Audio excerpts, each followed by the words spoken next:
메르세데스 벤츠도 테슬라처럼 자율주행을 시작했습니다. 이름은 MB 드라이브 어시스트 프로. 사실 저희 채널 애청자분들께는 이미 익숙한 이름일 수도 있습니다. 제가 지난 12월 1일에 다른 회사들은 FSD 시대를 어떻게 준비하고 있을까라는 영상을 만들어 올리면서 우리나라에서는 제가 제일 먼저 이 소식을 말씀드렸던 적이 있고요. 또 이후에도 엔비디아 알파마이어 관련 소식 12월 6일에 전달드리면서 한 번 더 말씀드렸고, 조금 더 가볍게 쇼츠 영상으로도 벤츠의 도심 자율주행 소식을 전해드렸던 적이 있었습니다. 제가 자랑하는 것처럼 들려서 재수 없으실 수 있는데 자랑은 아니고요. 제가 그만큼 해외 소식을 정말 열심히 취재하고 공부해서 여러분들께 가장 먼저 전달드리려고 한다는 점, 요거 살짝만 한번 생색을 내봤습니다. 양해 부탁드려요. 아무튼 메르세데스 벤츠의 MB 드라이브 어시스트 프로, 지금까지는 프로토타입을 가지고 테스트 주행을 하는 영상이 전부였는데, 오늘 정식 출시를 발표하면서 진짜로 신형 CLA를 가지고 샌프란시스코의 도심 도로를 주행하는 영상을 공개하고 가격과 올해 탑재 일정까지도 모두 공개했습니다. 앞으로 나오는 벤츠의 모든 신형 전기차에는 다 요 자율주행 시스템이 탑재된다는 건데, 이제 각설하고 메르세데스 벤츠가 공개한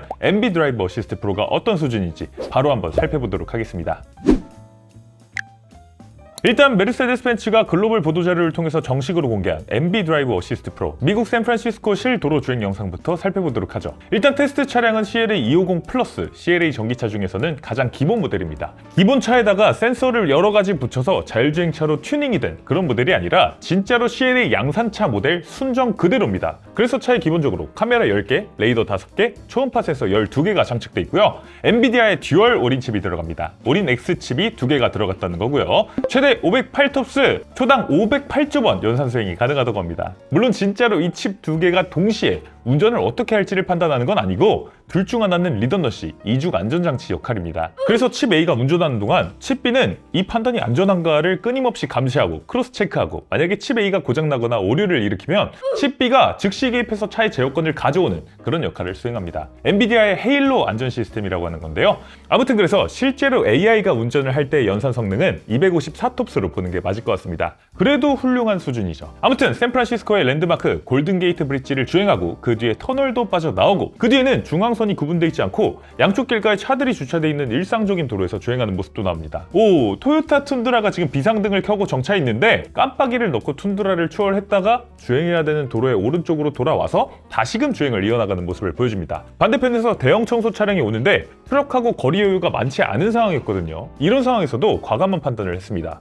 일단 훌륭하기는 한데, 사실 제대로 된 자율주행 실력을 보려면 차 바깥을 찍은 게 아니라 차 안에서 핸들이 어떻게 조작되는지 이런 것들을 보는 게 훨씬 더 중요하겠죠. 그래서 저희는 외관 주행 장면은 생략하고 바로 실내 주행 장면으로 넘어가 보도록 하겠습니다. 일단 MB 드라이브 어시스트 프로라는 건 이 차가 고속도로뿐만 아니라 도심에서도 스스로 주행을 한다는 거잖아요. 그래서 내비게이션 목적지만 입력하면 거기까지 차가 알아서 주행하는 기능, 포인트 투 포인트 기능을 지원합니다. 그래서 지금 이렇게 골든게이트 브릿지라고 목적지를 입력하는 장면을 연출하고 있기도 하네요. 자, 이제 본격적으로 주행하는 장면인데, 지금 시속 15km로 달리다가 내비게이션 경로를 보면 우회전을 해야 됩니다. 그리고 정면에는 정지 표지판이 있죠. 반드시 한번 일시정지했다가 좌우를 살피고 우회전을 해야 되는데, 정지선 앞에서 딱 일시정지 하네요. 그리고 우회전을 하는데 또 중앙선이 분리되어 있지 않은 도로가 나옵니다. 그런데도 반대편에서 테슬라 모델 3가 오는 것에 당황하지 않고 자기가 가야 될 도로에 우측으로 잘 밀착해서 주행하는 모습을 보여주네요. 이야, 꽤 자연스럽게 잘해주는데요. 그리고 앞에 저속 3륜차가 지나가는데 살며시 추월해서 지나가 주고요. 앞에 정차해 있는 차량을 보고 멈추는 것까지 잘합니다. 다음은 브로드웨이를 주행하는 장면입니다.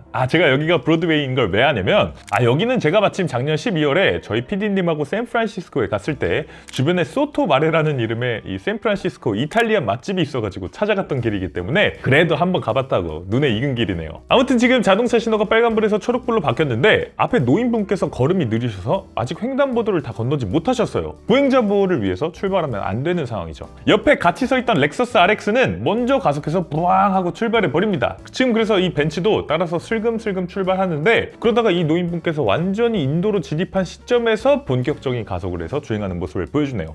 이 부분은 꽤 사람스러운 판단으로 느껴지고 보행자 배려를 잘 한 부분으로 느껴집니다. 자, 그리고 앞에 또 UPS 트럭이 비상등을 켜고 잠깐 멈춰 있는데, 왼쪽에 오는 차들을 충분히 다 보내고 마지막 차가 스쳐 지나간 즉시 핸들을 확 꺾어서 1차선으로 진입하네요. 그런데 지금 머리를 들이민 상황에서 즉각적으로 딱 가속을 해서 가지 않고 살짝 느릿하게 가속하는 모습입니다. 지금 사이드미러의 뒤쪽 상황이 보이지 않아서 제대로는 알 수 없습니다만 아마 뒤쪽에 더 오는 차들이 있었던 것 같죠. 그래서 일단 머리부터 집어넣어 보고 뒤에 차들이 양보하는 걸 확인하고 가속을 한 것일 수도 있고요.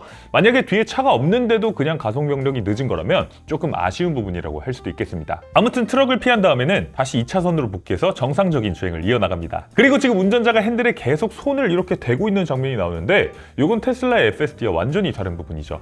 FSD는 운전자가 전방만 주시하고 있으면 핸들에서 이렇게 손을 그냥 완전히 떼도 됩니다. 그런데 MB 드라이브 어시스트 프로는 핸들에 무조건 손은 올려놓고 있어야 돼요. 메르세데스 벤츠의 자율주행 담당 책임 루카스 폴스터에 따르면 핸들에서 손을 완전히 떼는 순간 이 돌발 상황이 일어났을 때 내 손이 핸들을 딱 잡고 반응하는 데까지 걸리는 시간, 이게 어쨌든 더 길어지기 때문에 안전상의 이유로 핸들에 최소한 손은 대고 있도록 만들었다고 해요.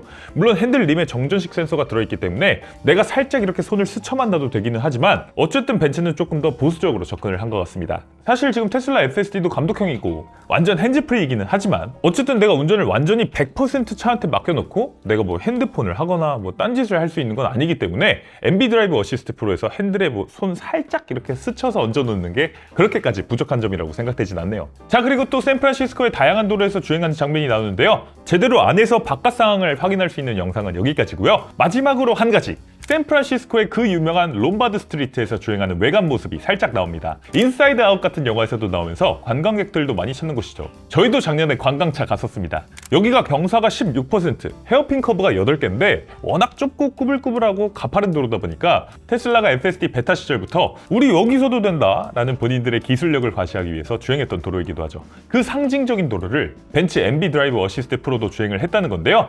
왜 외관 영상만 올렸을까 살짝 아쉽습니다. 실내 영상을 올렸으면 더 좋았을 것 같아요. 물론 제가 영상을 자세히 확대해서 봤을 때 운전자가 핸들을 직접 조작하거나 하는 건 보이지 않기는 했습니다만 지금 당장 MB 드라이브 어시스트 프로가 롬바드 스트리트를 완벽하게 스스로 통과했다라고 평가하기는 살짝 어려울 것 같습니다. 자, 그래서 메르세데스 벤츠와 엔비디아가 협력해서 만든 자율주행 시스템 MB 드라이브 어시스트 프로, 드디어 실제 판매될 차량을 가지고 첫 번째 도로주행을 마쳤는데요. 저는 영상으로만 살펴봤습니다만 지금 미국 카인드라이버라든지 유럽 매체들은 직접 30분이 넘는 시간 동안 벤츠의 초청으로 시승까지 마쳐왔다고 해요. 카인드라이버의 후기에 따르면 35분간 주행하는 동안 단 한 번의 오류도 없었고 운전자의 개입도 필요 없었다고 합니다. 완벽했다고 해요. 물론 제가 벤츠가 공개한 영상만 살펴봤을 때는 지금 당장 테슬라 FSD처럼 빠릿빠릿하게 주행이 되거나 때로는 사람보다도 더 좋은 판단을 하거나 그런 것까지는 볼 수 없었어요. 일부 보수적으로 느껴지는 부분, 살짝은 답답하게 느껴지는 부분이 없지는 않았습니다만 그럼에도 저는 벤츠가 모든 차에 탑재될 자율주행을 본격적으로 시작했다는 게 가장 중요한 것 같습니다. 사실 벤츠는 기존까지 독일이나 미국 일부 주에서 드라이브 파일럿이라는 이름으로 S클래스, EQS 같은 최고가의 차에만 라이다를 달아서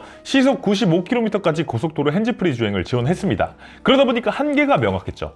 이 정해진 고속도로에서만 쓸 수 있다는 것도 한계였지만 라이다 같은 고가의 센서는 또 가격적인 문제 때문에 엔트리급에는 넣을 수가 없다 보니까 오직 소수의 고가 차량 오너만을 위한 기능으로 제한적인 서비스만이 가능했습니다. 그러다 보니까 실제로 운행하는 차들에서 데이터를 수집한다는 것도 사실상 의미가 없고 악순환의 연속이었죠. 그런데 이제는 거의 가장 엔트리 모델이라고 할 수 있는 CLA에서 가장 먼저 이 자율주행 시스템이 탑재된다는 게 아주 중요한 부분이라고 생각됩니다. 라이다 같은 고가의 센서를 달 필요 없이 10개의 카메라를 중심으로 5개의 레이더, 12개의 초음파 센서를 더해서 자율주행을 하는 방식이니까 A부터 S까지 이 모든 클래스의 차에 빠짐없이 자율주행 지원이 가능합니다. 아무튼 그래서 MB 드라이브 어시스트 프로가 미국 샌프란시스코 실도로에서 주행을 시작하고 공개까지 했다는 게 박수받아 마땅한 일로 생각되고요. 이제는 테슬라와 중국차 다음으로 사실상 기존 글로벌 완성차 메이커 중에서는 처음으로 자율주행 시스템을 준비한 회사가 됐습니다. 이 다음은 BMW입니다. 조만간 퀄컴과 협력해서 준비한 이 스냅드래곤 라이드 파일럿의 실도로 주행 영상을 공개하고 서비스 시점을 공지하게 될 텐데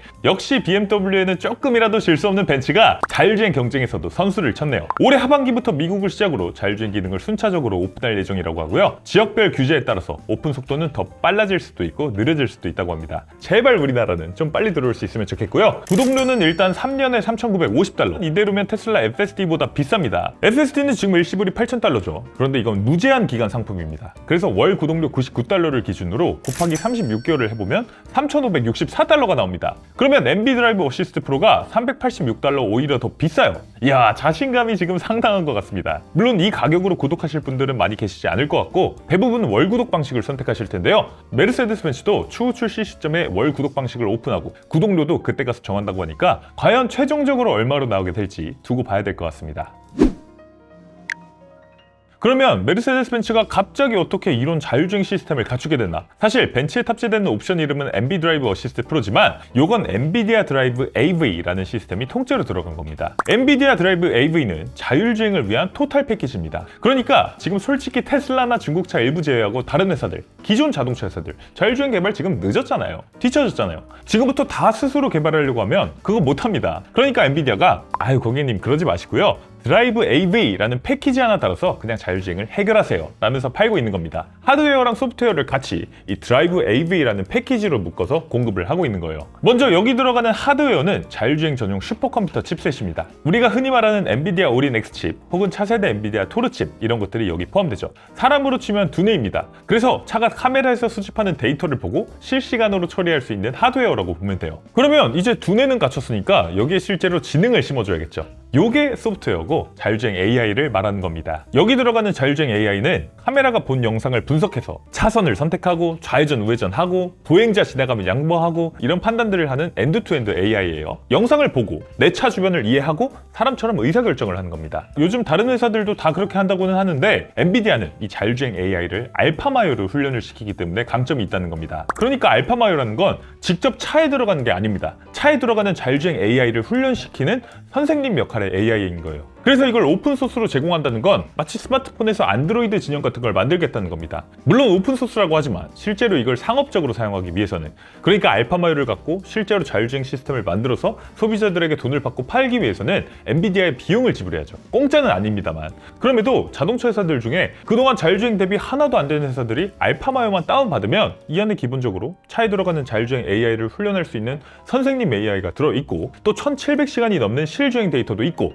이 가상세계 시뮬레이션 학습 환경도 만들 수가 있기 때문에 자동차 회사들이 이걸 갖고 파인 튜닝만 하면 자기들 자동차에 제법 괜찮은 자율주행 AI를 탑재할 수가 있는 겁니다. 물론 그렇게 트레이닝된 자율주행 AI 소프트웨어조차도 기본적으로 여기 엔비디아 드라이브 AV의 패키지로 포함돼서 제공되는 겁니다. 아무튼 제가 오늘 최대한 단순하게 설명드렸는데 하드웨어부터 소프트웨어까지 그러니까 칩부터 자율주행 AI까지 이걸 하나의 패키지로 묶어놓은 게 바로 이 엔비디아 드라이브 AV라는 상품인 거고요. 그걸 통째로 사서 자기들 브랜드에 옵션 이름을 붙인 게 메르세데스 벤츠의 MB 드라이브 어시스트 프로인 겁니다. 벤츠는 시작이고 다음 고객은 제규어 랜드로버, 루시드 이런 회사들이 있다고 하는데 중요한 건 그게 아니고 오늘 정의선 회장이 미국 CES 현장으로 날아가서 다시 한번 엔비디아 젠슨 왕을 만나서 2차 간부 회동을 했습니다. 30분 정도 만나서 대화를 나눴다고 하는데 회장과 회장이 만나는 건 이 30분이라는 짧은 시간이 중요한 게 아닙니다. 이 30분의 시간은 영화 예고편 같은 거예요. 밑에 현대차, 엔비디아 실무진들은 이미 뭔가 영화를 다 찍어 놓은 거죠. 그리고 그걸 개봉하기 전에 예고편처럼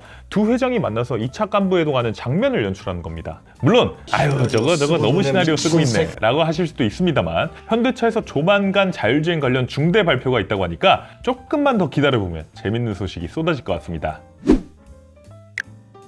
오늘은 이렇게 메르세데스 벤츠가 엔비디아와 손잡고 내놓은 야심작 MB 드라이브 어시스트 프로를 살펴봤는데요. 그동안 테슬라가 혼자서 저만큼 앞서가고 나머지 회사들은 뒤에서 허덕허덕거리는 일강다약 구조였다면 이제는 엔비디아라는 강력한 무기상이 등장하면서 기존 자동차 회사들도 테슬라와 맞붙어볼 만한 무기를 갖추게 됐다는 생각이 듭니다. 메르세데스 벤츠가 그 포문을 열었고요. 이제 다른 회사들도 참전을 준비하고 있는데 소비자들에게는 너무나 기쁜 일입니다. 이렇게 경쟁자가 많아지고 시장이 치열해지면 기술은 더 빨리 발전하고 가격은 합리적으로 바뀌게 될 테니까요. 앞으로 펼쳐질 이 흥미진진한 자율주행 전쟁 저희 차플레이가 가장 먼저 정말 열심히 취재하고 공부해서 여러분들께 전달드리고 있으니까요. 구독, 좋아요, 알림 설정은 꼭 좀 눌러주시길 부탁드리겠습니다. 오늘 차플레이는 여기서 인사드리겠습니다. 이영빈이었습니다. 감사합니다.